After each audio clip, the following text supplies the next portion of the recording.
how did you get to where you are from where you were being however far back you want to go? And you can go in as much depth as you want. You can get the wave tops, but what's the general Robert Pascuzzi story? Oh man, just perseverance. Like, yeah.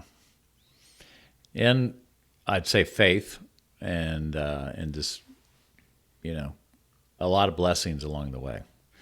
Like God has been very good to us. But at the same time, I had an idea of what I wanted to do. And so I stuck with it. And that's the thing, you got to you got to pick something, you got to stay with it, you got to do the work. But I got into the corporate world coming out of college like most people do, and about 5 or 6 years into it, I became very disillusioned, realizing that this is not what I want to do for the rest of my life. I don't want to make somebody else money. I want to go out and do my own thing. So I just kind of jumped. And, like most entrepreneurs, it was rocky at first, but then I had the good fortune, and sometimes you can't, explain good fortune. It just comes along, and this is, to me, the God thing. But I got the chance to start doing some business with Peter Maluk, and then one thing led to another.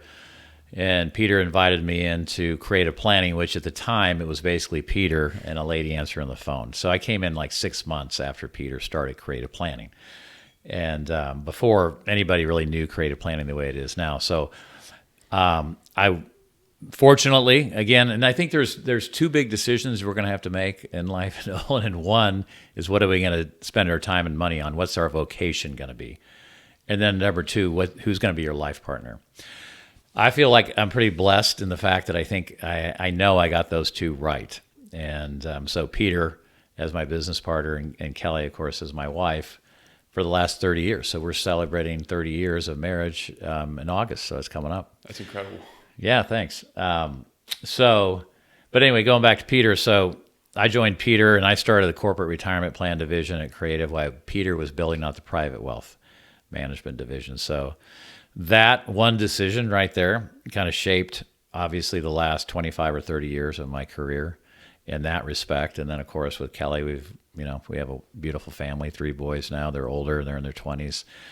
But that's kind of how obviously, there's a lot of things that went on in between, and a lot of things I've done, and a lot of things I'm going to do, and a lot of things I'm very excited about. And I'm sure we'll get into those. But I guess the answer to your question is decisions, making the right decisions. And so decisions shape our destiny.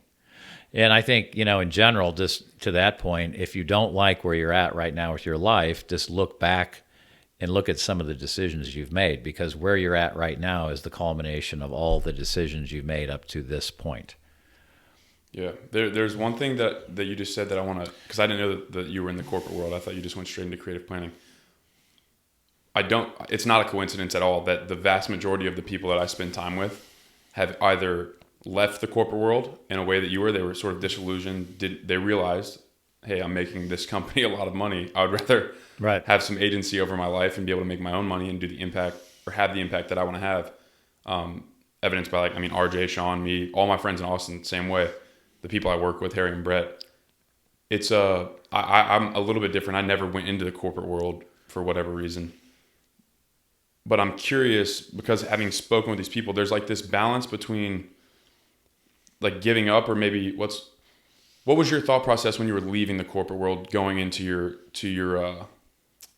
like entrepreneurial endeavors? Because you have a steady paycheck, you know how much your money you're getting, it's stable, and there's it's an abyss that you're like kind of diving into. So what was your thought process making that jump?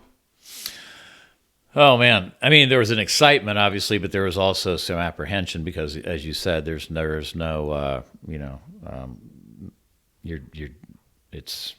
no guarantees. So nobody's going to do anything for you. You got to make it happen. So I think there was a little bit of naivety to it. Like I didn't really know what I was getting into. So I think that's a common trend with a lot of people that start something. They have a vision, they have a dream. Like I wanted to build something that would help people with money, around money, and that's how creative planning. That's the connection to creative. And then, but I wanted to build residual income. And so I didn't want to have to rely on the paycheck, because if the paycheck dried up, right, you got fired, downsized, laid off, whatever, you became ill, disabled, where you at? So I wanted to build something that would continue to pay no matter whether I was working or not. Obviously, I had to work, but my point is, it's paying you automatically, and then it's building based on the value that you're bringing. So that's the idea around it, and so I think it was, like anything, you don't know what you're getting into when you start. It always, I think it appears that it could be easier on the front end. Yeah. Until you really you jump and you get in you get into the water. But looking back, it's I think it's a mindset too. Like, are you going to play it safe? And I think most people their goal is to safely tiptoe through life, until at some point we're not here anymore. But early on, I just decided, hey, I want to live on the edge. I want to take risks. And you got to take risks. That's just the bottom line. If you want to do anything of any magnitude or significance, you're going to have to take some risks. But that's where, to me, we talked about that. That's where all the juice in life is, right? It's in the realm of the unknown. It's not in the realm of the little box that we can it's so easy to put ourselves in. And we just get up and we go through the same routine day in and day out, day in and day out. And then you get down the road 10, 15, 20 years, and you look back and you say, what have I really done? What have I really accomplished? And so I guess my whole thing is I wanted to make an impact. I wanted to help a lot of people, and I wanted to do it with somebody that I really like being around, and I loved. And that was Peter and Maluk for sure. We're like brothers together now. Yeah, it's cool. Even just like hanging out with his son last night and your family. Yeah, our families are very close. Yeah, it's absolutely. awesome. Here's a little. I wasn't planning on asking this question, but you said two very important decisions. What are you going to do, and who are you going to be with? Mm-hmm. The what are you going to do? Like your vocation, part of that is who you're going to do it with as well. So like, what are some principles or like guidelines that you would recommend for making that decision with business partners? Because I've seen like both. Like you have this business partner that you're brothers with that you just said, and I know people very close to me who went into business with people that were like their best friends, and now they haven't spoken in many years. So like what do you think like the general framework for that decision is? Because it's a very important one as well. Oh yeah, it's huge. I think a lot of the same principles or similarities maybe when you're considering who your life partner is going to be, and do you have similar goals, values, and beliefs? Because I think that trust factor is everything. Like Peter, 100%, never that was just always there, and so I think that's one of them. And then again, I think it's just a value system. What do you value? And I think Peter's obviously values impacting people in a positive way around their finances, and so we both were in alignment with that. And but you never know, as you said, you can go into something just like you can go into a marriage or any other type of relationship thinking everything's aligned, but then bang, here comes the shit, right? Something happens, and then you're going to see the true colors. But fortunately, those two things have always been in alignment with my wife and with Peter. So, yeah, things just flourished because of that. That's interesting.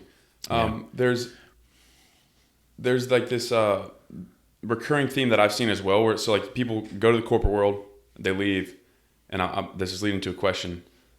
But like it's the uncertainty, which reminds me of a quote that I heard. Like, there's no room for God to work when everything is certain. Like if you mentioned like doing the same thing.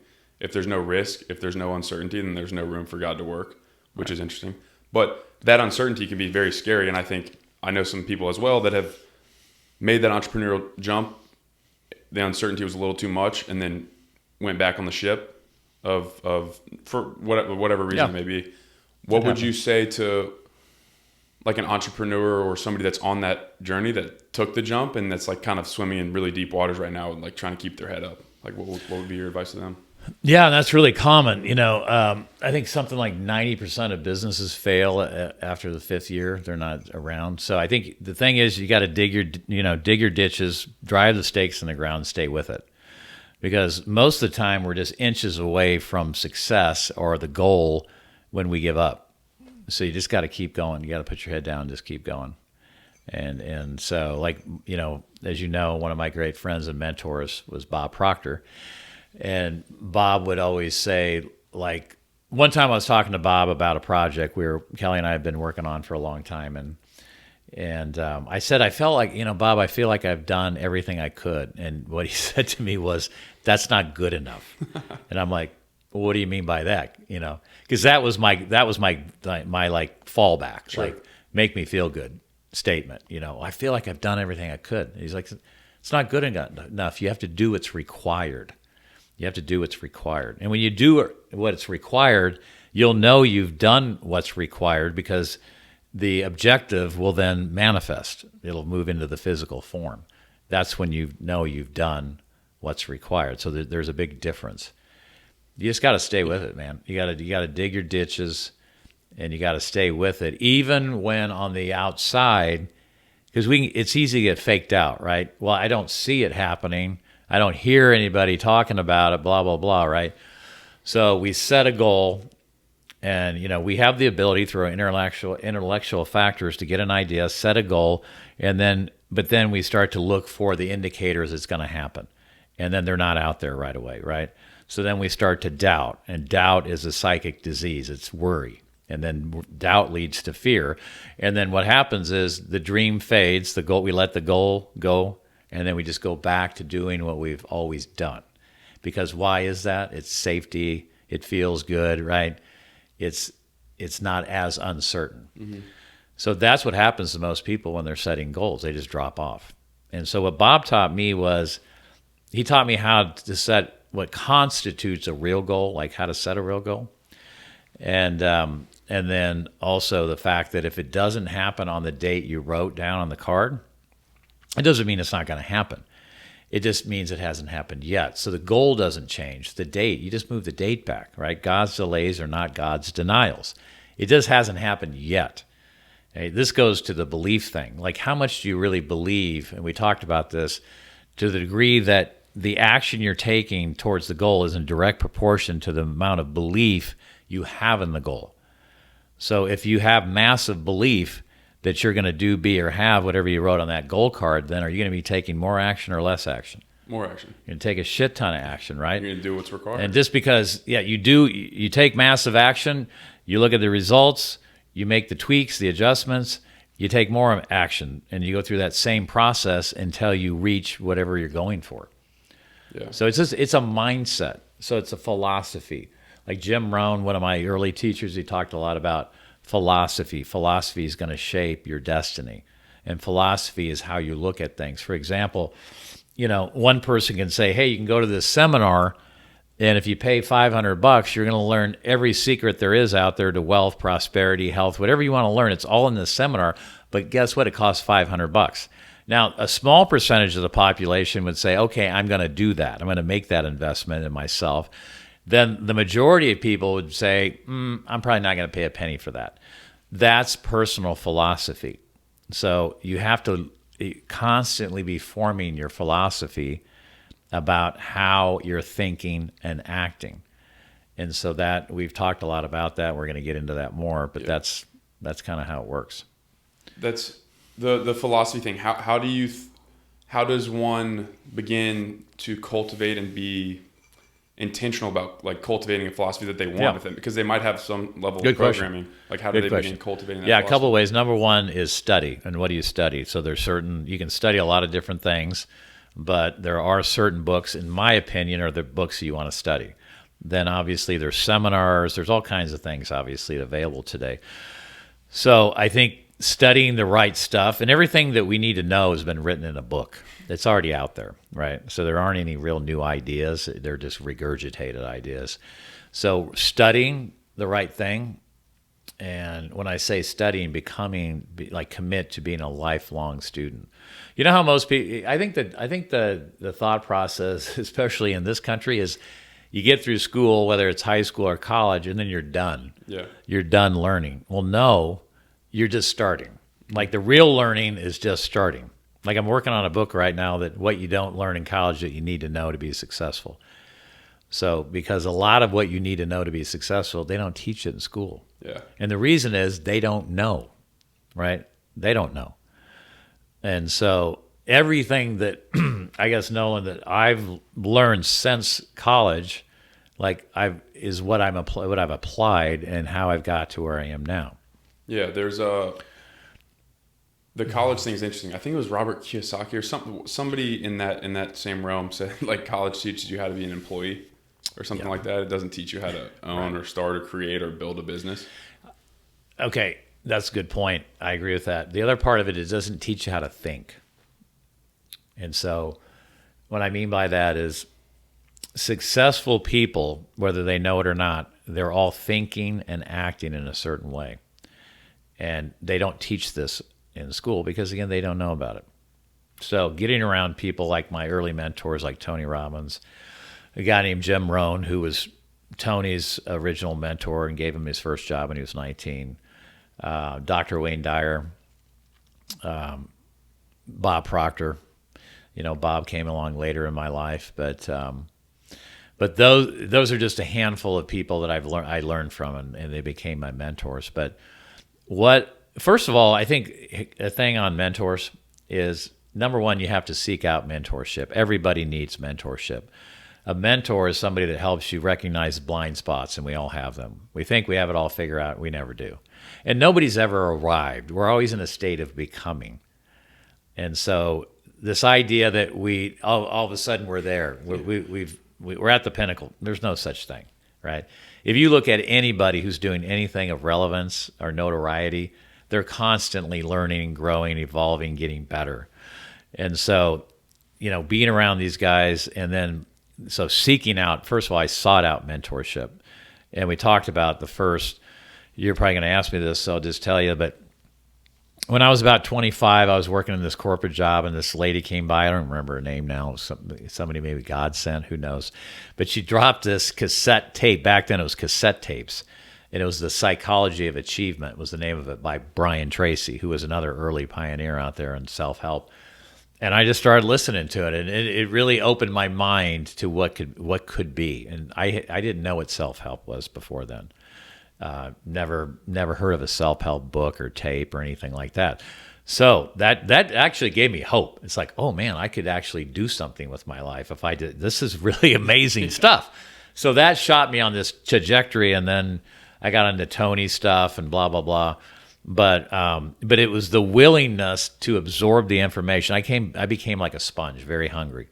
You know, I was reading every book I could get. I was going to seminars all over the place.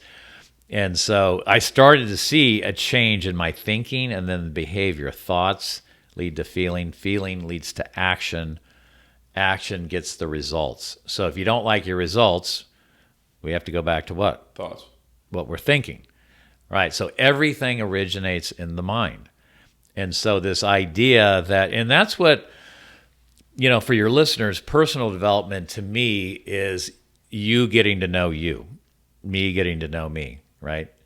And the more we get to know who we truly are, and who are we? We're God's highest form of creation, right? Our DNA is perfect. Our spiritual DNA is perfect. We truly could, these are my beliefs, Nolan. I believe that anybody out there can do, be, or have anything that they truly want. But they have to understand how the laws of the universe work. So a lot of the things I learned from Bob were how the laws work, because everything is being controlled by a universal law. It's called like cause and effect. And so cause and effect, it's the law of laws. Whatever we send back out comes back. So everything originates in the mind first. Yeah. And so I kind of went on this journey to be like, you know, because before I met Bob, because Bob really teaches how your mind works. Before, like, I love all my other mentors, but it was basically set goals, you know, have high standards, dig your ditches, be disciplined. You can do anything you want to do, and I believe all that. But there are certain, like what Bob teaches, paradigms, and paradigms are a collection of habits that are controlling our habitual behavior. And everybody has paradigms, whether it's around money, relationships, everything. And so what that helped me really start to go deeper into how my mind was working and how I needed to refine my thinking. But before that, it was just like, hey man, set a goal, dig the ditches, get emotionally involved with the idea, and just don't drop off. And so that whole discipline thing, I realized I was highly undisciplined in my youth, and then growing into my 20s and everything. And so I really started to hone in on discipline. And to me, discipline is the ability to give yourself a command and follow it. Yeah, I heard self-discipline defined once. I really like doing what you need to do when you need to do it, whether you feel like doing it or not. Mm-hmm. It's pretty much the same thing. Yeah, because the majority of the stuff you need to do, you're not going to feel like doing it. Especially not when you need to do it. Yeah, I mean, sometimes it just sucks, right? Like you're not going to want to get up early and go to the gym every morning. But that's one of the disciplines I developed. That was a habit pattern. It became habitual. I'm at the gym by 6:30 every day. And now it's a paradigm. That's how I start my day. Take care of your body. Yeah, because to me, it's the mind-body thing, and it's the connection between the mind and the body. The body is just the manifestation of what's going into the mind. And so I would get to the gym. I'd be working out, but I'd be pumping in Tony or whatever. I'd have my headset on, and I'm preparing my mind for the day. So that's kind of how I looked at it. The mind's no different than our physical body. Like you go into a gym, like we did today, you wouldn't be able to curl, whatever you're curling like 35 or 45 pound dumbbells. Well, you just didn't go in there today and you hadn't worked out for 5 years and you pick up 45-pound dumbbells. You're not going to do it, right? Yeah. So you condition the muscle. The mind's the same way. We've got to condition our mind. And so what do you condition it with? Going back to that, you asked me, well, there's certain books, and I can share certain books with your audience that I think are just absolutes that you have to get into. And so it's just feeding your mind with the right information. And it's like, I think of your mind like a garden. So we got to get the weeds out of the garden. So we have to stand guard at the garden so the weeds don't start to grow. So another way to say it is stand guard at the door to your mind. And just don't let anything be dumped into your mental processes. And that's what happens to a lot of people. They just go through their day, all this shit's coming at them, social media, this person, that person, they're at work, they're hearing all this, and it's just dumping right into their mind, going into their subconscious mind. And so the subconscious actually controls our behavior and controls what we attract. So that's why it's so important to take control of your mind. And you're going to be in control of what you're going to read, what you're going to learn, what you're going to, and ultimately believe, because your beliefs are going to control 90% of your behavior. And so that's the other thing, and I'll get into this real quick because I want to share this with your audience. And with me, I mean, I'm soaking this shit. Yeah. Well, one of the things that I really started to study besides the laws of the universe with Bob Proctor was studying self-image. And so when I say self-image to you, what do you think of, Nolan? Well, we talked about this, but I think about it as what I think of myself, like who am I, like who I am, who I think that I am. Yeah. So who you think you are, what you think you're capable of. Yeah. Just how you see yourself in general, right? Are you a person that can overcome adversity? Once you set your mind to something, you're going to do it. Or vice versa. I'm not asking you, but that to me, that's kind of like, hey, when I make a decision to do something, be or have it, I know that I have the God-given ability to do it. And by the way, we all have vast reservoirs of talent and ability. They're inside of us. They're just dormant. They're just waiting for us to let them come to the surface. But we have to tap into that. But we're never going to tap into that if we don't build our self-image, who we think we are, what we think we're capable of. You said one time you'll never outperform your self-image. You'll get up to it, but you'll never outperform.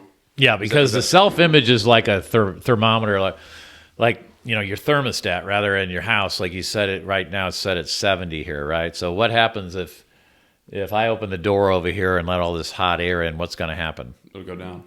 Yeah, the thermostat's going to kick in because the thermostat's going to go up to 72 or whatever, and it's going to automatically adjust back down to 70. Well, that's where most people's paradigms are, and that holds them right there at whatever level they're at. And so you're right. If this is the self-image, well, we can go right up to it. We can perform right up to it, but we're never going to go over it because the paradigm's going to hold us back. The paradigm's going to say, Nolan, you can't do that. Who are you kidding? Right? Now, Joe Blow can do that, but Nolan, no, you can't do it. Well, that's not true. That's not true. If somebody else is doing it, that means we could do it too.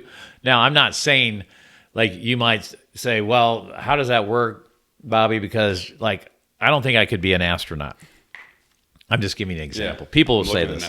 Well, that may or may not be true. I don't know. I mean, we don't know. We really don't know until we actually would go out there and do it, try to go for it, right? So somebody might say, well, I'm not musically inclined. Okay, so I don't think I could be a musician. Well, yes and no. Like if you took the lessons and dedicated yourself to that instrument or learning how to sing, eventually you probably could do it. But at some level, you have this self-image that you're not musically inclined. You're right. So it all goes back to the self-image, which all goes back to, a lot of it goes back to the environment we grew up in and what we heard growing up. Mm-hmm. And so if we came from a family that, we were hearing a lot of negative things, getting beat down and all that type of thing, well, are we going to have a healthy self-image or probably the opposite of that? The opposite, for sure. Yeah, we're going to have, So now here's the good news about self-image is we can change it. Mm-hmm. We can upgrade and elevate, okay? But we have to be intentional about it. And we have to sit down and really decide, who do I want to be? For example, who does Nolan Wilson really want to be? What do you want to do, be, have, contribute? You have to spend some time with that, right? And I'm big into putting things on paper. I don't know how it works, but I just know when you write things down, shit starts happening out there, okay? So my big thing is, and that goes to goals too. You want to talk about goals for a minute? I know we're bouncing around. Can I ask one question? I want to go to mentors real quick, and I'll write goals so I don't forget. But because mentors, I don't know if maybe it's the environment that I grew up in. It's always something that like I'm like, okay, well, if I want to learn something or if I want to do something, and there's somebody who's done that thing or is doing that thing, right? I'll just try to learn from them. We were kind of talking about it yesterday. It's like, just do what works. And if somebody has done what works, then do it. Absolutely. So my question for you, because like obviously mentorship, you said you have to seek it. And I heard this example about God one time, which I absolutely love. So like you're a father. If I'm imagining this now, like say RJ comes up when he's 3 years old and he needs help and he's down here and you're doing something up there and he yells, "Hey Dad, come here." Are you going to come there or are you going to say, "Hey, no, you come here"? Right? Like you're, as a father, as that mentor, as the person up, they're going to be drawn to you, if that makes sense. Right. So the reason I say that is I think a lot of people think that mentors will come to them. Like the kid thinks the father's going to come to him. But it's actually the opposite. You said you have to seek mentors. Mm-hmm. And all that to say is like how does somebody do that? Like how would you recommend somebody seeks out mentors? Like what are? I think first of all you just have to be open to you're open to mentorship. Yeah, because a lot of people say they want to be mentored or coached, but they only really want to be coached right up to the point of their paradigm, because anything above that, it makes them feel uncertain. It challenges their thinking. They don't like to feel uncomfortable. So they want to be coached, but only up to the point of their paradigm. And so you got to, if you really want coaching, if you're asking somebody for coaching or mentorship and they tell you to do something, even though it's uncomfortable, you still have to do it. Otherwise, what good is the coaching, right? So like for Bob, Bob and I became great friends, and so with Kelly, and whenever he told me to do something, I just did it. So you have to be open-minded, and you have to accept ideas. It's a lot of times Bob would just say, he'd say, stop talking, Can you just accept the idea? He's like, you don't have to believe it's going to happen necessarily, but just don't reject it. Can you just Stay neutral on the idea. So that's something for your audience. Like, even though it's way beyond the realm of maybe their current level of thinking or their paradigm around whatever it is, I think the tendency is to immediately reject the idea. Well, I don't have the money. I don't have the education. I don't know the right people. I don't have the resources. Well, guess what? You got to get resourceful, okay? And all of that. So just because we don't, and again, that goes into goals, but I don't know if I've answered. I'm going to go to goals in a second, but did that answer your question? Yeah, well, I think that's the most important thing, like you just said. I've never thought about that way, but it's being open to somebody. Like, so I played baseball, and if I had this goal, this dream, I wanted to be a professional baseball player. I wanted to be really, really good at baseball. If I had that dream, but then I had coaches come along and try to tell me stuff, and I'm like, I'm not open to your I would suck at baseball. Yeah, I know better than you do. Yeah. Well, then why are you asking me for my advice? Yeah, right? Exactly. Yeah. So I guess that's like a really good insight. That's an error in judgment. That is an error in judgment. So there's definitely, no matter what you want to do, be, or have, somebody's already doing it. They already have it. So we find people that are already doing it, and we model what they're doing. If we figure out and find out exactly, we study what are they doing, how are they doing it. But most importantly, on top of that, is how are they thinking? How are they thinking? Because everything they're doing started in their mind, right? So this modeling is a formula. It's like baking a cake. If you know the recipe and you use the exact same ingredients, then you're going to get the same cake, okay? And if it works the same way over here. So I got really big into modeling because, early on, I took the advice of people like Tony Robbins. He's big into modeling. So I started modeling people in sales and all these different things and money and so forth, and I became a sponge in these areas. So I took their concepts and made them my own, of course, right?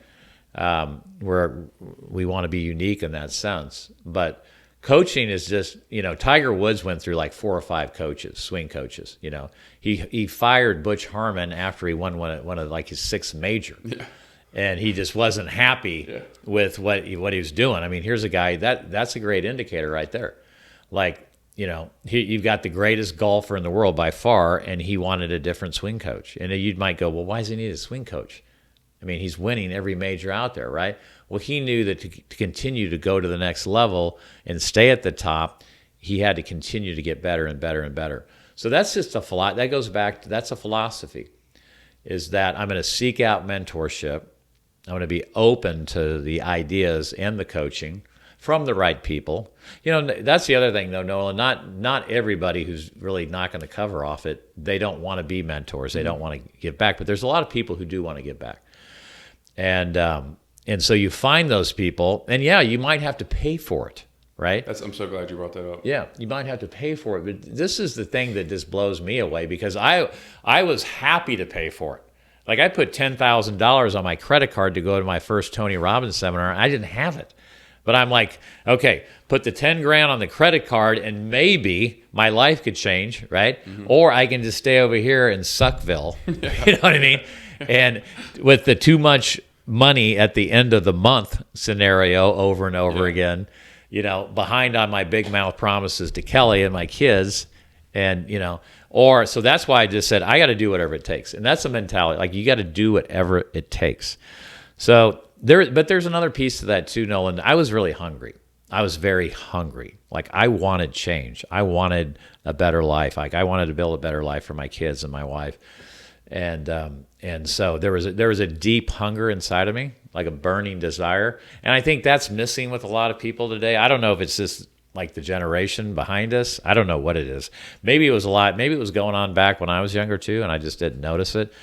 But I think the trap for a lot of people is complacency, like the comfort zone. Yeah. The comfort zone is a horrible place to be. Yeah. Okay. So if you feel comfortable out there right now, you got to kick it in gear, baby. You need some new goals. Yeah. Okay. Well, you got to get, maybe we should go into goals. Well, yeah. I'll even say real quick. I'm so glad you brought up the mentor thing, like the payments, because I've thought about that before. Yeah. I'm like, okay, I've never paid for a mentor, like, monetarily. I've done my best. Like, the reason I have the job that I have right now that I really enjoy, I'm like building a company with some of my best friends. Yeah. The reason I have that is because I tried to create I had no value to offer this guy from the jump. I sent him a video on Instagram or Twitter and said, hey, I'll buy you a coffee. If you want a free coffee, I'd love to talk to you. There you go. Here we go. A year later, we're doing this stuff. But like my point is, I tried to create value there, but there, even in my own mind, there's like this discrepancy that, like with the money, it's like, okay, well, why would I pay X amount for this guy? But your point right there with Tony Robbins is so true. Like, if you want to be here, and this guy will teach you how to be here, but it costs you this, like you'd be a fool. It'd literally be an error in judgment not to do that. Yeah. Why do you think people don't do that? Philosophy. Because it's math. Like philosophy. It's only math. It's philosophy. It's their belief system, you know. But I think it's an error in judgment. Just simply. It's just their philosophy. It's just that they view life from one lens, and then the next guy could view it from a different lens.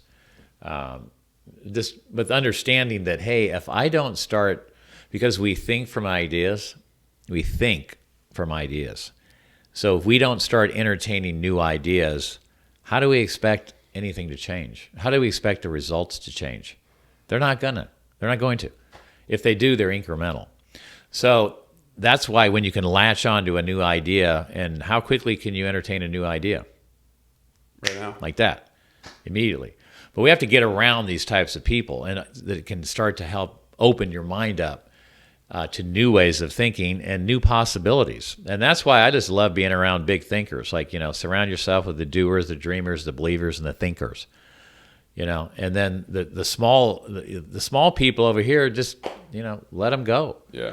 But you got to 90%. You hear these different phrases, but I truly believe it's like a big portion of your life. How your life's going to turn out is who you're spending the most time with.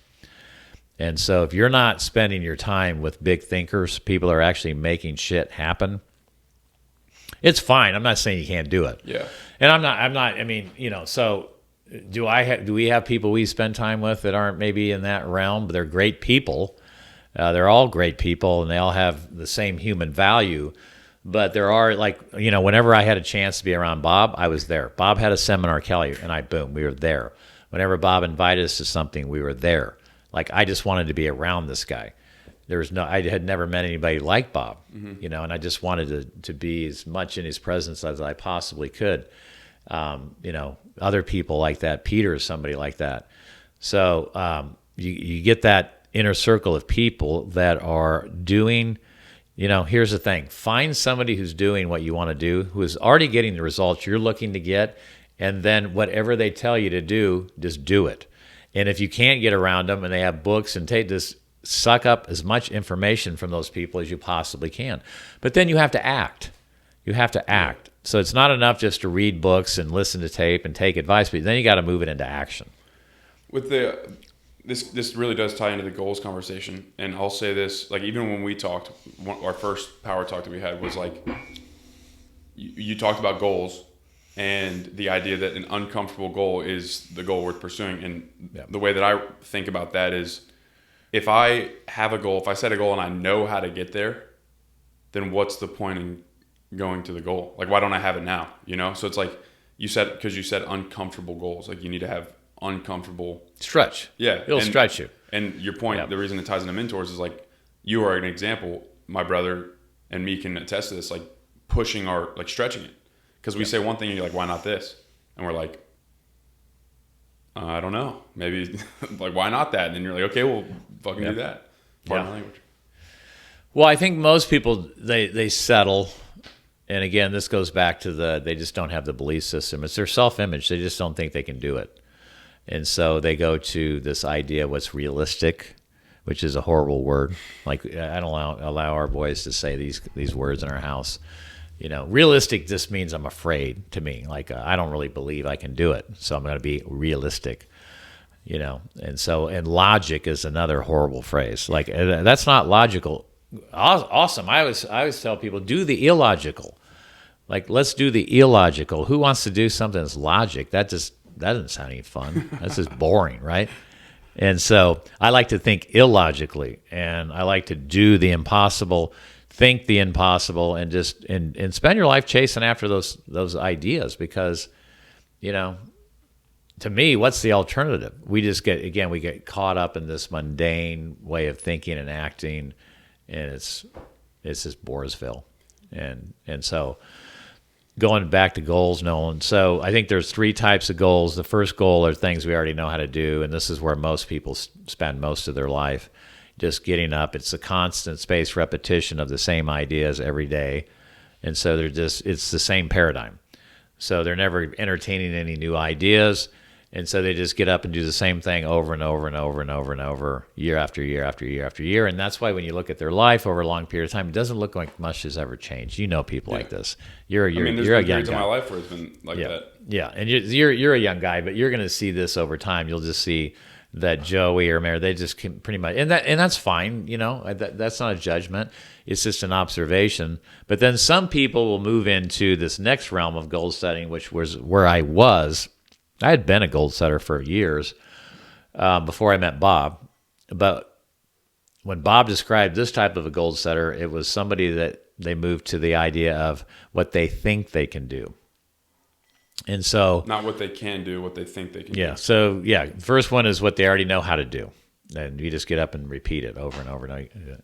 The next one is what they think they can do. So, in other words, like, well, if Tim does this and Mike does that and the money comes in over here and, all these things just happen to align, I can see how the dots could connect. Yeah, I think we could do that. And so, but that's not very inspirational. Most people just drop off of it, And so where Bob taught me to go is to start setting goals, things I wanted, but I had no idea how it would happen. So these are illogical type goals. They're fantasies. Like the Ravine, the movie that we produced. Yeah, so that was a fantasy type goal back then because he asked Kelly and I, what do you really want? And I said, this book that we had written, The Ravine, I want to make it into a movie, but don't know how to do it. Don't know how to do it. Right. So, but what Bob taught me, and this is one of the things that changed my life, is you don't have to know how. You don't have to know how. You shouldn't know how. Think about it. If you know how, it's not a goal, right? And so he's like, you don't have to know how. You just have to know what you want. And so he taught me how to do that. He taught me to, and I have, write the goal out a specific way, like on this card. And then you put a date and you carry it with you. And you get emotionally involved with the idea. So you're getting emotionally involved with the big idea. How do you get emotionally involved? You see it done. You see it from the end. Like you envision it done. Yes, in your mind, you see you pick one picture in your mind that would be the manifestation of that goal coming to fruition. So for me, with the Ravine, for years, it was we're driving up in the car. I'm in the car. I'm seeing the line. We're coming up. It's the premiere for the movie, The Ravine. I'm seeing the lights flashing, all the people. And so that's the one thing that I got emotionally involved with over and over and over. And I mean, thousands of times. You just played it in your head. In my mind. Yeah, and I like to do it when I go to the gym. I do it in the car, but I get music going. The music is like, that mind-body connection. It's food for the soul. And so I have certain songs, and most of us do. It's like a trigger, bang.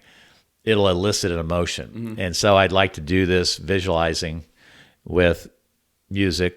And so I did this so many times that what happens is that it becomes real in our mind. And this is how, I don't know how it works, but this idea goes into your subconscious, goes into the heart over and over and over and over again. And the subconscious is our universal mind. It connects us to everything out there. And so there's 2 ways that we create. The creation works. It's through our thoughts. Thoughts have power. And we send thoughts out to the universe all the time, whether we're aware of the thoughts or not. And the other way is through words. And so words also have power and energy. When we speak words, that's why the Bible said, whatever we speak, it falls to the ground and hardens into a fact. So we have to be very careful about what we're thinking and the words we're speaking. Well, if we're in harmony with the big idea on the goal card and it's driving up, I'm seeing this over and over and over and it's going into my subconscious, that's how we start to draw things into us and things start happening. Now, it seems far-fetched, but it's real and this is how it happens. I don't know how it happens. or how it works, but it does work. And you pulled up to the premiere. And and now, yes, 4 or 5 years later, we pulled up to the premiere. What was that like? Well, as you can imagine, it was pretty cool. Was it emotional? Yeah, it was very emotional. Like, we're in the car and we're driving up. I'm like, yeah. Holy shit, it's literally happening. Yeah, this is on. This is happening. But the other thing is, so it just cemented in my mind that I can do this with anything, right? Anything that I can see in my mind, I can hold it in my hand. But we didn't drop off either. See, that's the thing. Yeah. You talked about this. Most people will drop off. They'll drop off because once they get and then they don't see it happening on the outside. Well, I don't like I need the money, but I'm looking at the bank account and the money, it's not there. The bank account's no good. So then they start to doubt. And the doubt turns to fear. And this is where we let go of the dream. The goal fades. And bang, we're right back to where we were. I just never dropped off. Now, do we have ups and downs, times when we were ready to drop off? Yeah, there's always, I call them escape hatches.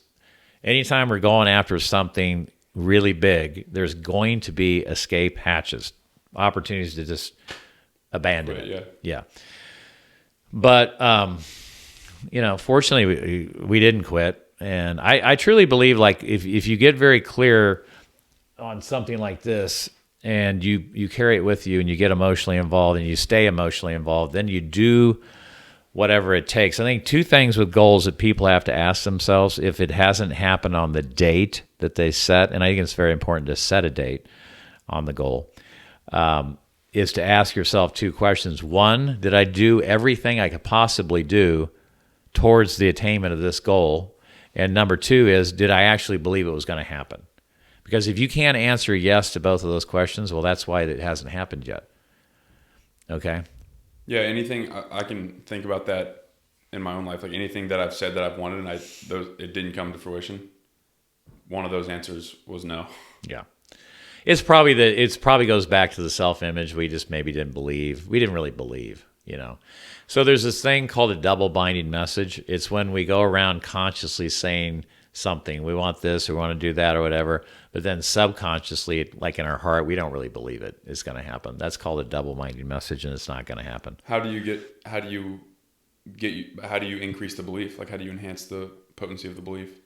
I think there's a couple ways. Affirmations is one way. An affirmation is a command from yourself to yourself. So I've got, I started doing that back in my 20s, where I would just repeat a very positive statement over and over and over and over and over again. So I'm so happy and grateful now that everything in my world is working out for my highest good. I love my life. My life loves me. I love life. Life loves me. Over and over and over and over again. Money, I've got many, many money affirmations I've said. That's how I changed. I actually changed the paradigm around money. I didn't even know what I was doing. I didn't understand what I was actually doing until I met Bob, and he drew the stick person, what I've been teaching you guys. Then that's when the light bulb went off. Oh, this is how it started to change. But I would just repeat certain affirmations around money tens of thousands of times, just over and over. I'd be in my car. I'm driving down the road, and I'm like, this, God's wealth is circulating in my life. His wealth flows to me, and I got the music going. Yeah.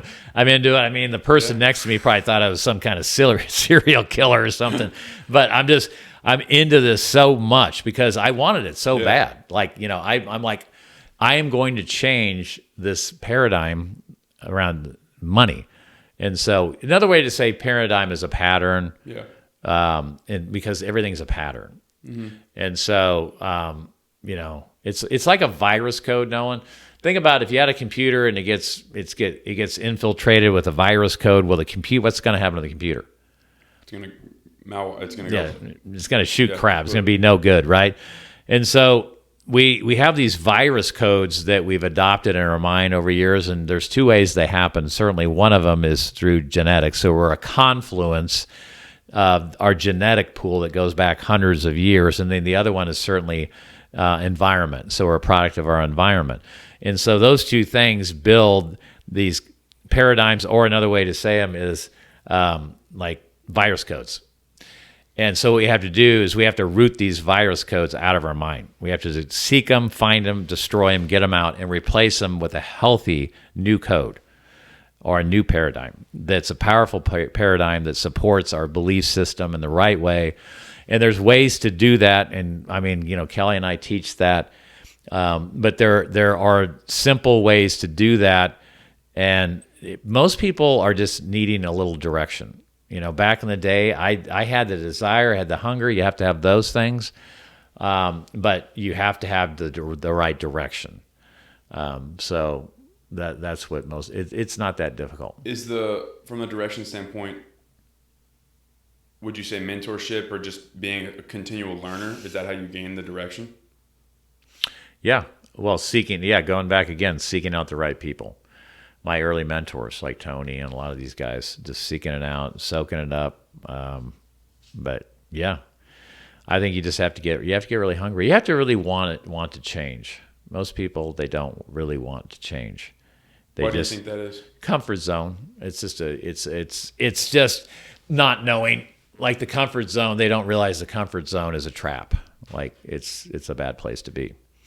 The other thing is they don't ever really understand the importance of goal setting. So those two things, like goal setting, get rid of the comfort zone, and then this other idea is like you just don't have the perseverance. Like you haven't built the emotional muscle to stay with it. So I think those three things are like the silent killers. Yeah. For goal setting, you mention these cards all the time. What's the like how do you formulate the goal on the card? Like what are you writing down?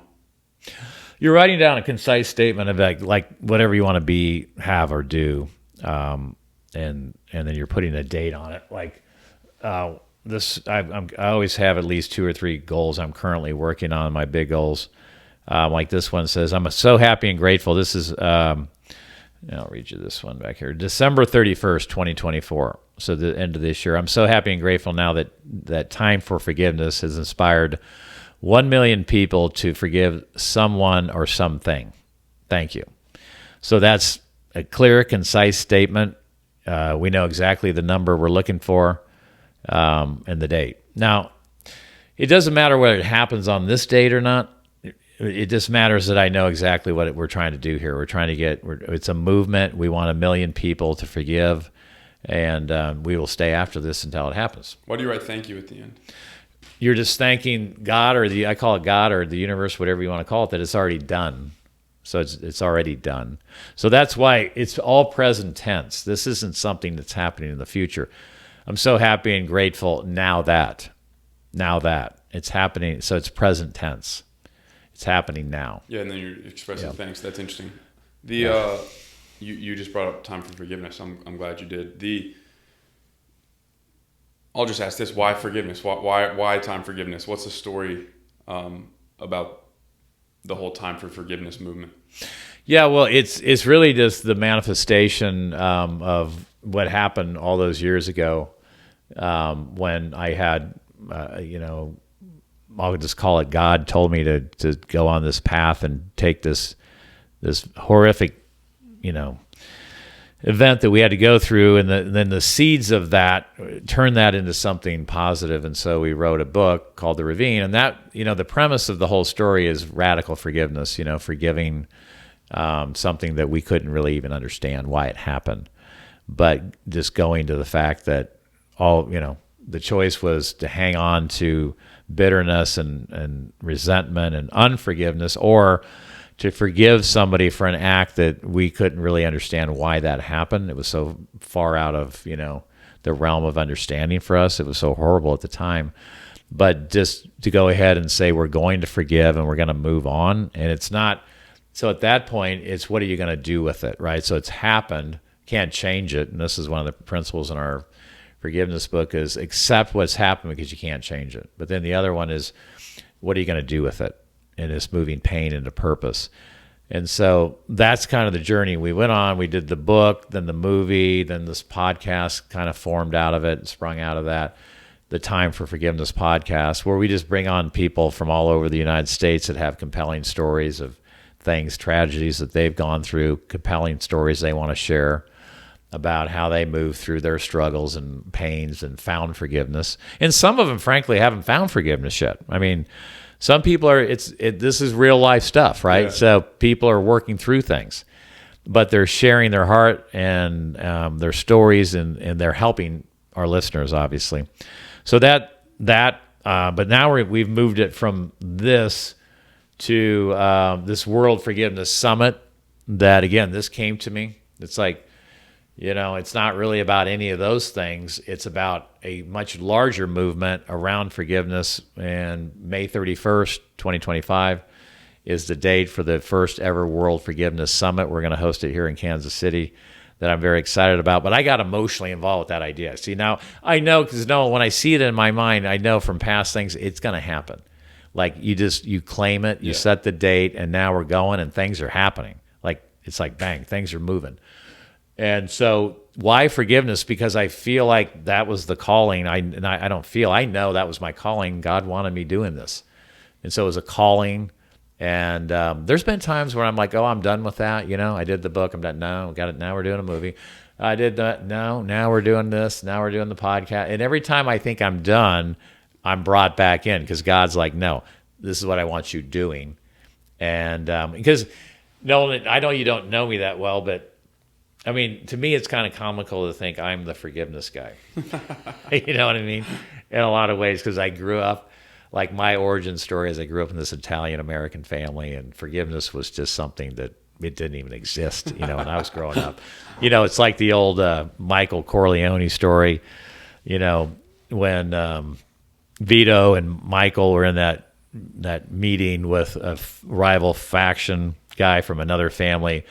And Vito kind of sided with the guy from the other family in the meeting. And then Michael told him after the meeting, don't ever take sides against the family again. That was like real life when I grew up. Yeah. It's like if somebody did something, wronged you in any way, it's like you just cut them off. Like you didn't speak, or you just cut them off. It wasn't like a bang, they're process. done. Yeah, they're out of your life. No, and even in our own family, unfortunately, and again, that's something I wanted to change, was I never heard anybody saying I was sorry. Nobody was asking for forgiveness. It just didn't happen.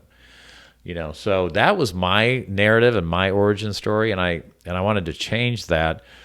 It's kind of interesting how God will call the unequipped, right? You look at the 12 disciples. Yeah. A lot of them you would never guess these are the people God's going to call to carry on his mission.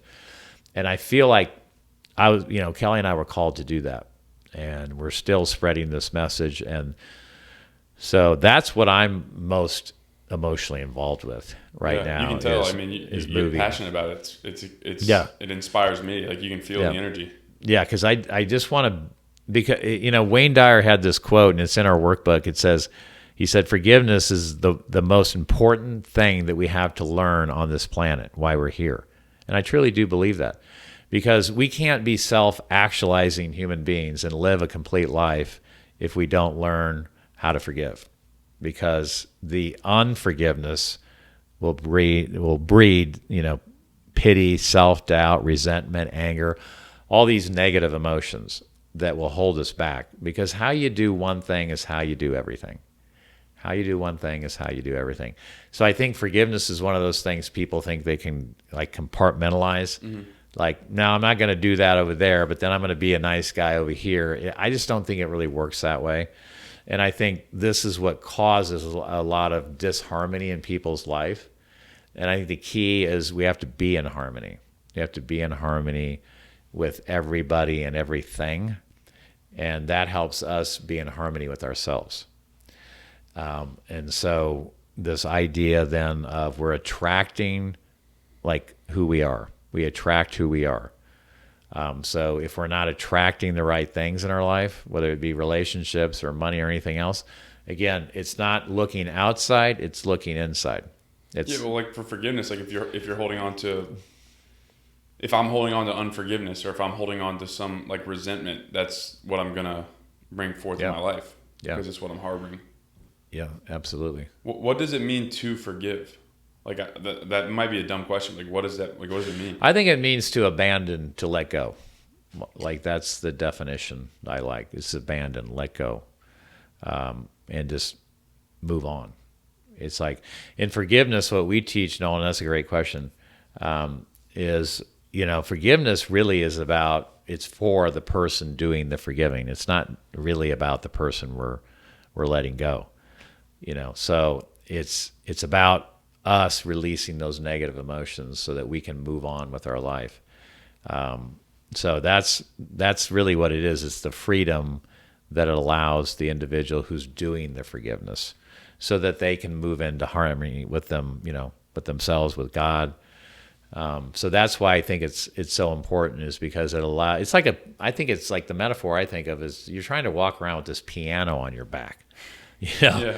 and it's such a weight that'll just tear us down. It'll destruct everything in a negative way in our life. And once we forgive and let go, it's like bang, we just drop it, we release it, and it's a weight that we don't carry anymore. But the other thing about forgiveness is it's an ongoing thing, right? There's always things I'm constantly have to go, well, I'm good. I think I don't have anything I need to forgive, and then bang, something happens, So it's a life lesson, and I think it goes back to it's a philosophy that we're going to adopt.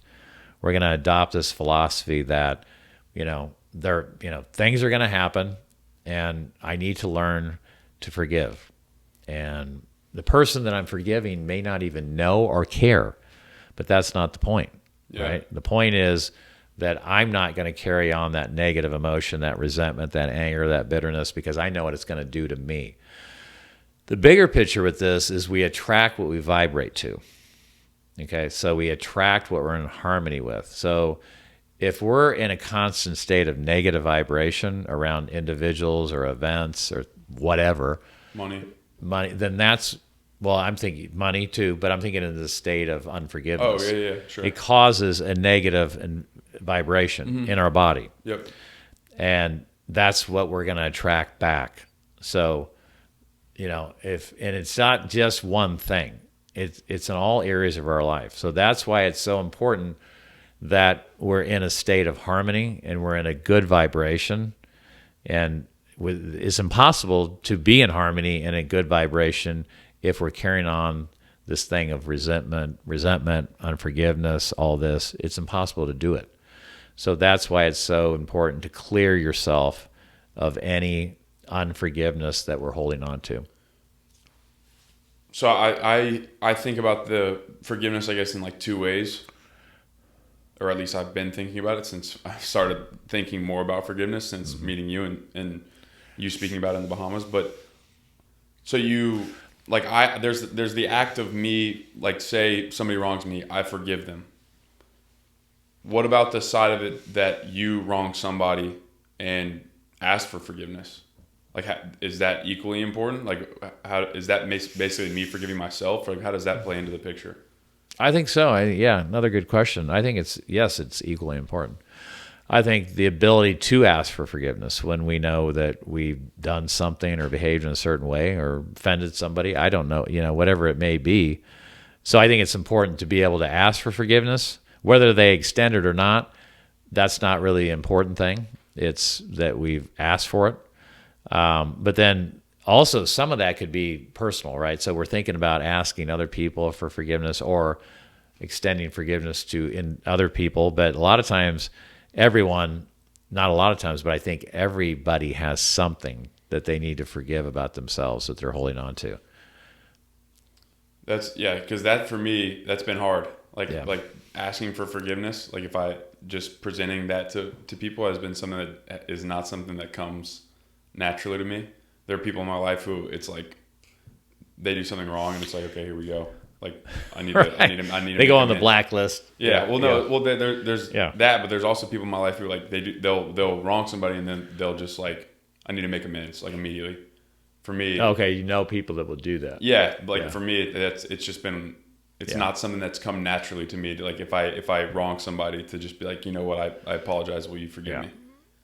And I think that's probably the majority of people, are in that camp. And I think a lot of it has to do with what we saw growing up, and so we kind of just take on that behavior pattern. Not always, but sometimes. But yeah, I think it's just something that we become aware of and understand the importance around it. And so we always teach, in our workshops that forgiveness isn't something we just talk about. It's something we do. So we're actually going to do it. Mm-hmm. We're going to pull out and we're going to do it. Like go through the work. It's a declaration. Like it's a declaration that we're letting this thing go, whatever it is. That person, the thing, the event, or something with myself. So there's a lot of freedom in doing that. What's the first step? Like, what would be the first step for somebody to forgive? Just accepting what happened. You can't change it. Like whatever happened, it happened. You're not going to change it, right? Yeah. So then that's the first thing. From there. Yeah.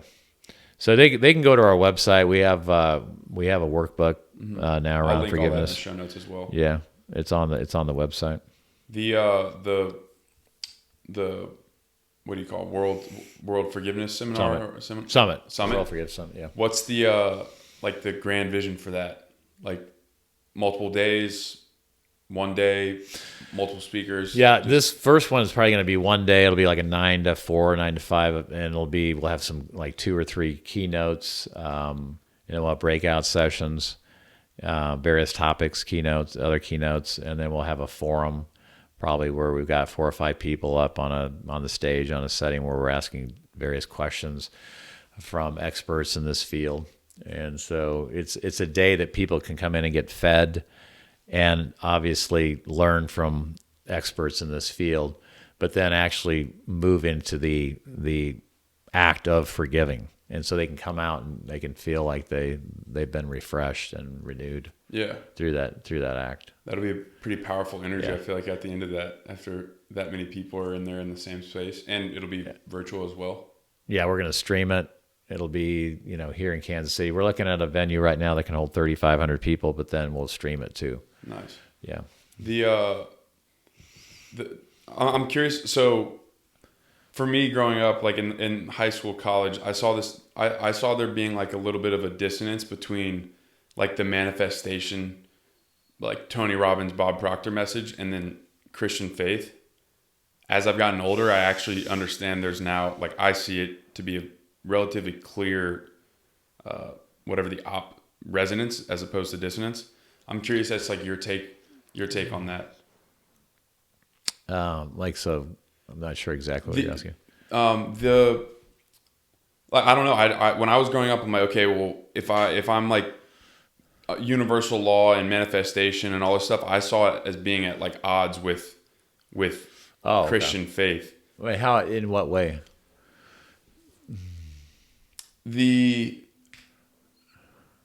I'm honestly, like, now that you say that, I don't know. I felt like I wasn't supposed to be like trying to manifest and all this stuff. I was supposed to just fully submit to God's plan for me. But I don't know if that question makes sense. I'm trying to figure out how to articulate it more clearly. Yeah, well, first of all, I believe that we're all manifesting all day long, whether we know it or not. That's the thing. Most people just don't know that they're doing this, because manifesting is just whatever ideas that we are constantly, like, repetitively holding in our conscious mind.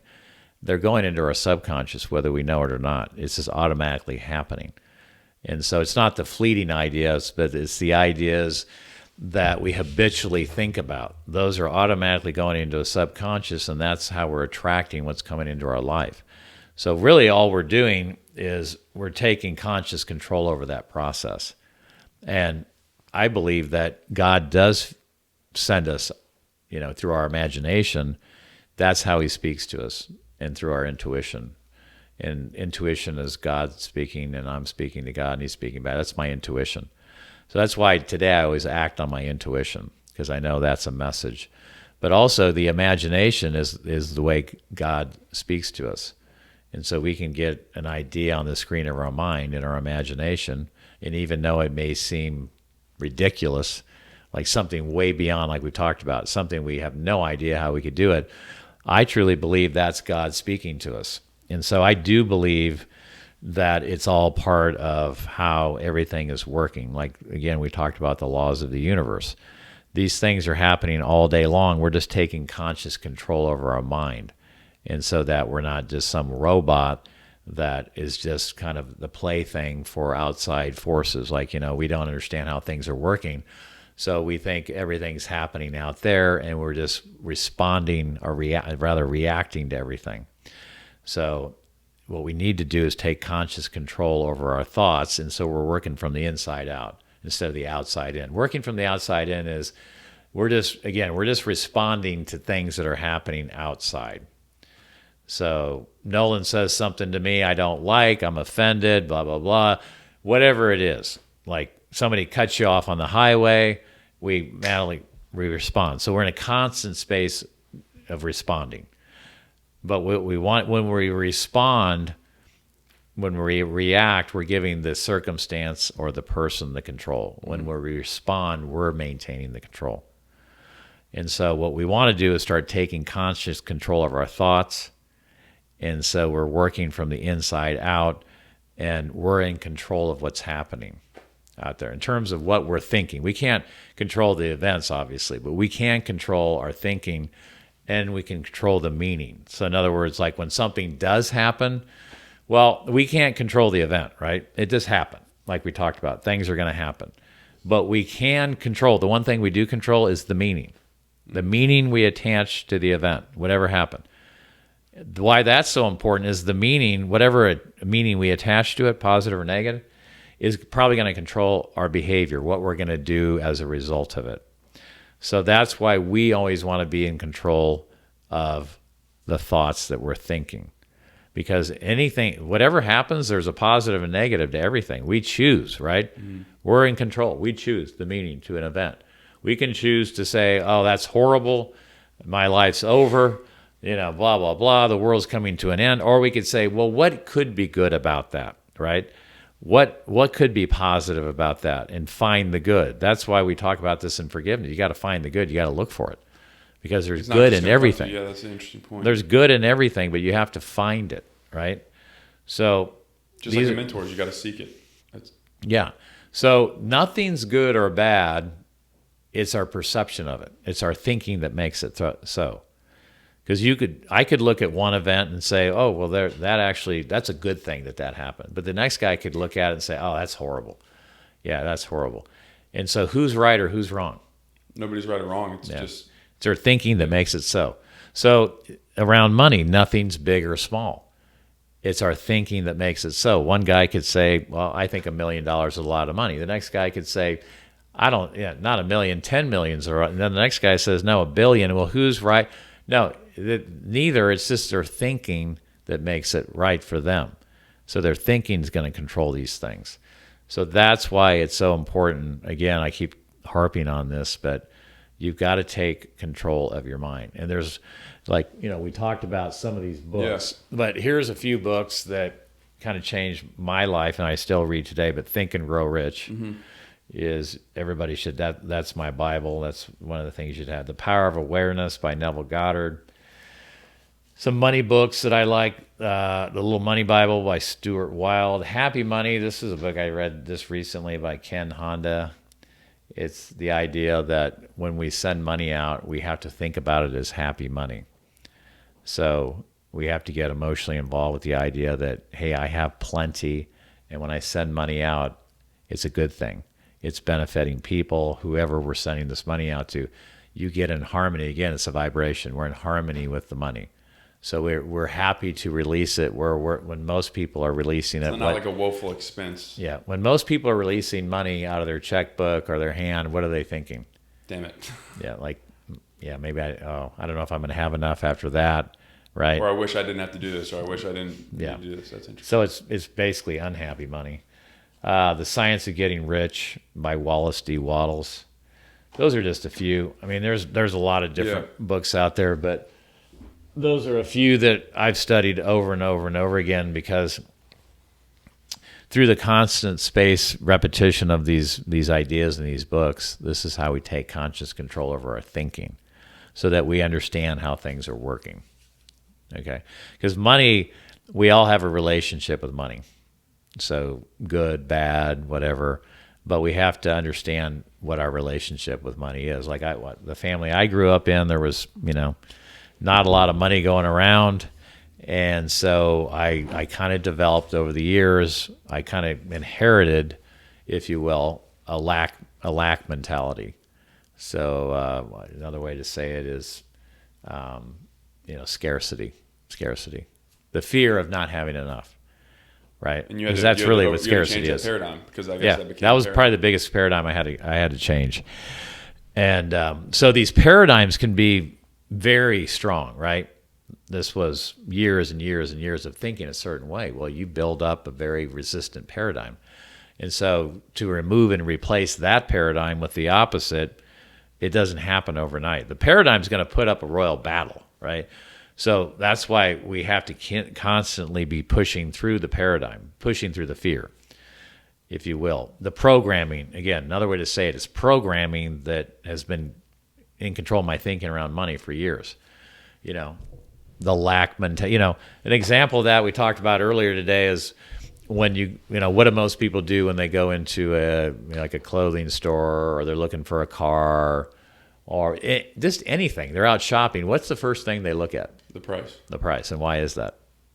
Because they want to make sure they have enough, or they might not have enough. Yeah, it might cost too much. They don't think they can afford it. See, these ideas that we entertain, whether we voice them out loud or we think them internally inside, these are conversations we're having. And any thought that we have, any words that we speak, they're setting in motion what we're attracting in our life. So maybe the guy could say, well, what if you wanted a car as $100,000, you don't have the $100,000. Okay, maybe you don't have the $100,000, but you don't say it costs too much, I can't afford it. You say, I'm working towards earning enough to buy that, and I will have that. Like, that's something I desire, and I feel like I should have it, right? Because that's why I always tell people, you should have that. Yeah. Why wouldn't you want? That's a natural thing. Everything's for expansion and fuller expression. You should want those things. As long as they're good for you and they're good for humanity, there's nothing wrong with wanting things. Mm-hmm. This idea that we should go, we feel bad about it. Yeah. It's no, we have to eradicate that thinking. It's a good thing. Okay? You should want those things. It's a natural part of evolution, of growth. Like, you look at nature. Nature is constantly evolving and growing. It's no different with human Constantly beings. Expanding. Yeah, that's yeah. Interesting.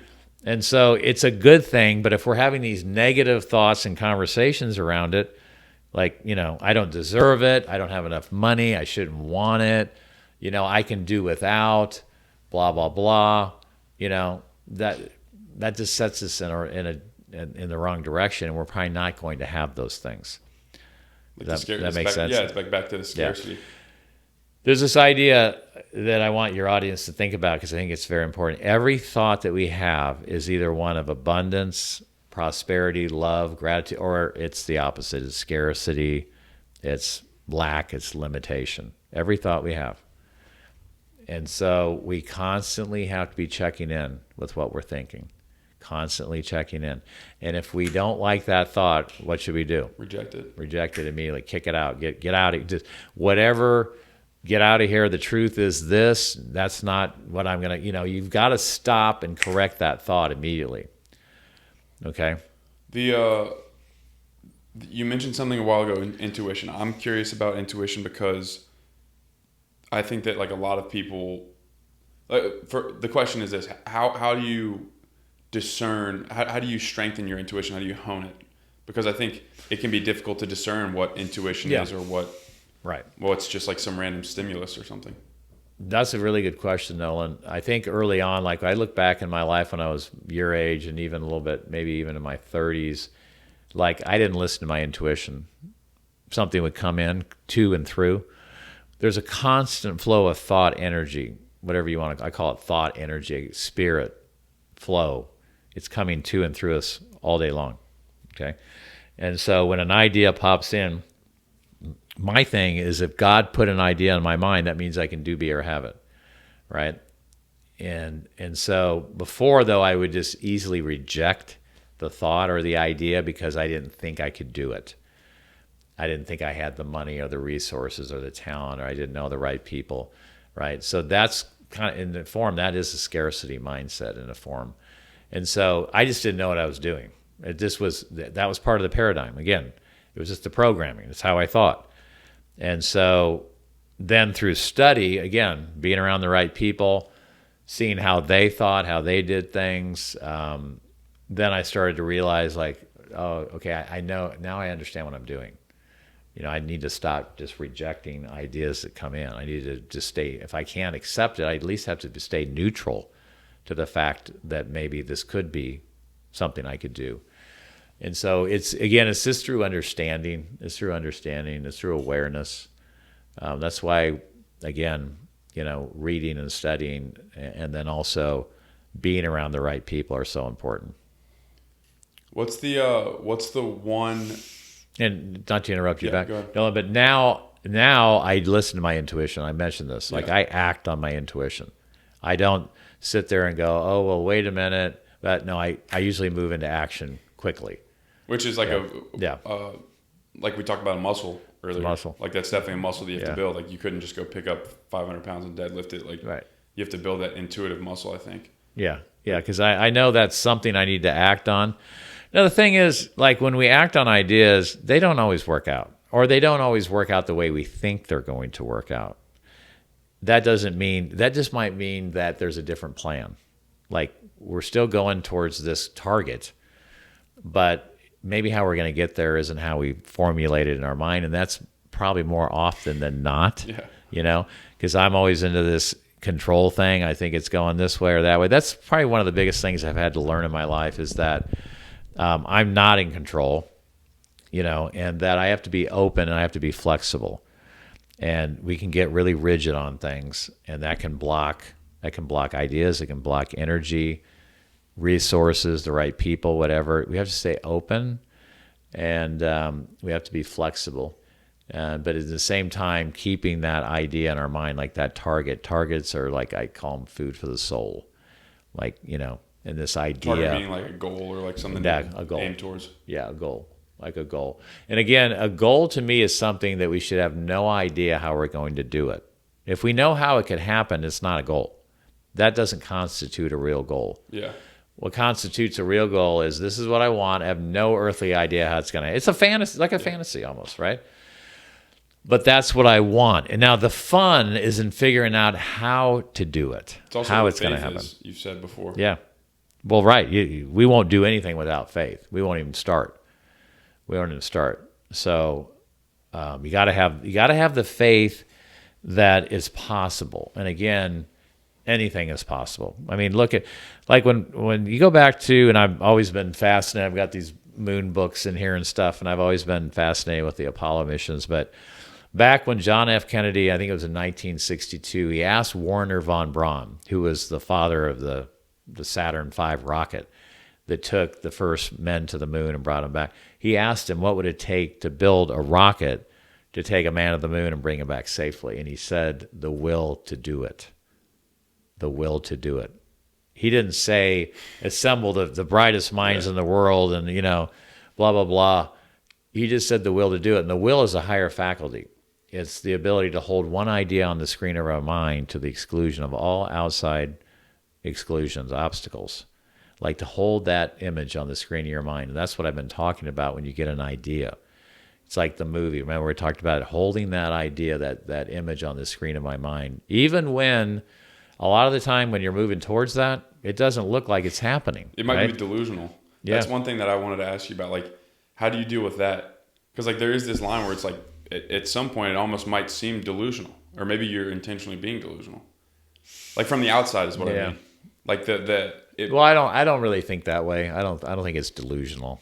I mean, I think delusional is somebody who would say, I'm rich, I'm rich, I'm rich, I'm rich, and then they pull the shades down and they don't do anything. Yeah. They just sit in their house. That's delusion. Gotcha. Okay. So delusion is saying one thing but not backing it up with belief and action. It's not going to happen. That's delusion. So the action is it's the belief, and it's the action. And then the stick with it, the perseverance. If there's one quality, I think that's what Napoleon Hill said in Think and Grow Rich. Persistence is to your goals what carbon is to steel. Like you can't have steel without carbon. Yeah. You can't have a goal come to fruition without persistence. It's just not going to happen. And we don't see. That's the idea. when you're planning this idea on the subconscious, and that's what you're doing, you get the idea and you're getting emotionally involved. One of the ways you do it is through the goal card. I'm so happy and grateful now that bang, bang. You say this over and over and over, and you're getting emotionally involved with that idea. And that's think of it like a seed, that goal is a spiritual seed. And you're planting it into the subconscious, like the fertile soil of the subconscious mind. And at some point, if we do this enough with repetition and we don't drop off and we take concerted action, at some point, we're going to see that goal moving into physical reality. We'll see it happening, right? Well, the challenge, though, is that like when you take any other seed, like let's say an apple seed, and you plant it in the ground, I don't know what it is, 9 weeks or whatever, something's going to sprout out of the ground, right? With soil and the rain and the sunshine. The seed will pop out of the soil. Well, here, we don't know how long it's going to take for the spiritual seed to move into the physical representation we're looking for. We don't know. That's what happens. Most people just drop off. Yeah, because you can't see the end. You can't see. You don't know when it's going to happen. But now, just looking back on my life, Nolan, I know that if I stay with something long enough, it's going to happen. It's going to happen. You just have to stay after it. You have to stay after it. You can't drop off. You can't. The belief has to be there, and whatever you need, the resources, the people, whatever, it will come to you. Things will start. You'll start drawing things in, and that's this idea that we talked about. That's how creation works. Is the will also a muscle? Like, do you think you can strengthen Yeah. it? Well, you definitely can strengthen it by doing what you say you're going to do and staying with it and believing. That's part of the will. Okay, there's higher faculties that God has given us. One of them is the will. Okay, another one is our imagination. Yeah. Persistence. So all these things are things that we have that any other life form they don't have. They go by the sensory factors. They can see, hear, smell, taste, and touch. We can see, hear, smell, taste, and touch. Well, our dog Prince that's been sitting out here, he can see, hear, smell, taste. And so what separates us from any other? Animals go by instinct and the genetic code. Mm-hmm. We have the ability to co-create. Like animals blend into their environment, right? And they go by instinct. We have the ability to create our own environment through our higher faculties, the imagination, get an idea, plant it in the subconscious through goal cards and affirmations, start moving into form. That's how it happens. So those are laws of the universe that most people again, it's an awareness thing. Like if we don't understand how these things work, and I'm just touching on the surface on a lot of these things, right? I mean, we could talk for hours just about how your imagination works. So, but without any understanding of how any of this works, well, what's the chance you're just going to luck into it? Very, very low. They say 3%. 3%. Every mentor I've ever studied and every so-called expert on this subject says about 3% of the world's population are actually thinking and acting in this way. So these are people are actually like really winning. They're living where they want to live. They're driving the cars they want to. They're doing, for their vocation, they're doing what they really want to do. They're making a difference. All these things. It doesn't mean anything negative about the other 95%. It's just that when you say, well, who's actually doing this? It's about 3%. Interesting. Yeah, and if you just look at the money disparity, they say that 3 to 5% of people are making 95% of the money, and that's kind of how it breaks out. And then the other 95% are kind of splitting what's left over. So whether the person knows it or not, there's what is called unconscious competence. Mm-hmm. They're thinking and acting this way, but they wouldn't be able to transfer it like I'm transferring ideas to you. They wouldn't be able to sit down, and we haven't went into the stick person, right? Yeah. But they wouldn't be able to transfer how that works. But they operate in that way. Yeah, because like they just say, well, how are you doing that? Well, I don't know. I just get up and I just go to work. I just do my thing, right? Yeah. Their unconscious competence. They're just thinking and acting in a certain way, probably because they grew up with parents that thought and acted that way, and probably told them they could do, be, or have anything they want. There's no limits. But what do most people hear growing up? Do this, do that. It's the opposite. Do this. Yeah, It's the opposite. And so that's the paradigm again. That's the conditioning, the programming. That's how all that's formed, and so it's kind of like you have to dismantle all that, but without the awareness and the understanding of it, like most people don't even realize what's going on, right? They just, I don't know, this shit's happening, right? I don't know why all this stuff happens, right? Yeah. And so they're constantly in a negative thought process. They don't like their results. They think things are just happening. It's the government's fault. The company doesn't pay enough. Taxes are too high. No. Yeah. The real issue is us right here. And I was there. The reason I'm saying all this is I was in that group for a long time. But I broke out of it, and so thank God I did. You've seen both but sides. I started, again, it goes back to studying the right stuff, being around the right people, and it's available to everybody. Yeah. Like these books are available to anybody can get them, But like Jim Rohn used to say, he recommended the Think and Grow Rich to hundreds of thousands of people, and he estimated only about 3% actually went out and bought the book. And then I don't know what percent of that actually read it, and then read it again and again and again. Because a lot of the stuff you just have to read over and over and over again. That's that. I think we're pushing like the hour and a half mark. I wanted to. It's actually a great segue. The question I want to end on is like, what is the one thing that you would want to impart on somebody like myself or somebody who's listening that's like myself in this realm? Like, what's the one thing that one piece of wisdom or one piece of advice or one principle that you'd want to impart on them? Yeah, if I had to say one, I would just say dream big and believe that dreams do come true, because they do, and don't let anybody steal your dreams. Don't let anybody steal your dreams. Like, believe in yourself, see what you want, and see it big. All right, even though at the time you don't know how it's all going to come together, but have a dream, go after it, dedicate your life to chasing after what you really want. And and this old Zig Ziglar line, if you help enough other people get what they want, you can have everything you want. So it all goes back to service, value. Find something that is going to provide massive value to the marketplace, to humanity, whatever, and do it. And it may just be like finding something that's already out there and tweaking it just a little bit, making it a little bit better. This isn't, a lot of times we're not talking about recreating the wheel, right? If you look at a lot of people that are doing amazing things right now, they just took something that was already out there, a product or service, and they just made it a little bit better, like a 1/10 of 1%. Mm-hmm. And so, but find something that you can fall in love with and open your mind to the impossible, and then go after something and don't drop off of it.